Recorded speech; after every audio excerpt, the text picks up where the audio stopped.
بسم اللہ الرحمن الرحیم۔ رسول اللہ صلی اللہ علیہ وآلہ وسلم نے ارشاد فرمایا، مسلمان کا بھائی ہے، اس پر ظلم نہ کرے، اسے بے عزت اور رسوا نہ کرے اور نہ ہی اسے حقیر جانے۔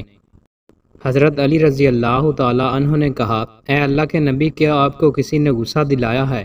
آپ کی آنکھوں سے آنسو کیوں جاری ہیں؟ رسول اللہ صلی اللہ علیہ وآلہ وسلم نے فرمایا، نہیں، بلکہ جبرائیل علیہ السلام ابھی میرے پاس سے اٹھ کر گئے ہیں۔ انہوں نے مجھے بتایا کہ حسین علیہ السلام کو فرات کے کنارے قتل کیا جائے گا۔ رسول اللہ صلی اللہ علیہ وآلہ وسلم نے ارشاد فرمایا، ہر نبی کی ایک خصوصی مقبول دعا ہوتی ہے جو وہ کرتا ہے، اور میں چاہتا ہوں کہ اپنی دعا آخرت میں امت کی شفاعت کے لیے محفوظ رکھوں۔ رسول اللہ صلی اللہ علیہ وآلہ وسلم نے ارشاد فرمایا، کوئی بیٹا والد کا حق ادا نہیں کر سکتا، الا یہ کہ اسے غلام پائے، اسے خریدے اور آزاد کر دے۔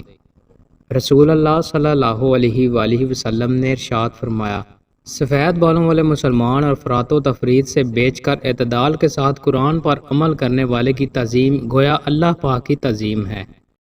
مسلمان کی مدد۔ رسول اللہ صلی اللہ علیہ وآلہ وسلم نے ارشاد فرمایا، جب تک کوئی بندہ اپنے مسلمان بھائی کی مدد میں کوشاں رہتا ہے، اللہ تعالیٰ اس کی مدد کرتا ہے۔ دوستو، مزید اچھی ویڈیوز کے لیے ہمارے چینل کو سبسکرائب لازمی کریں۔ بہت شکریہ۔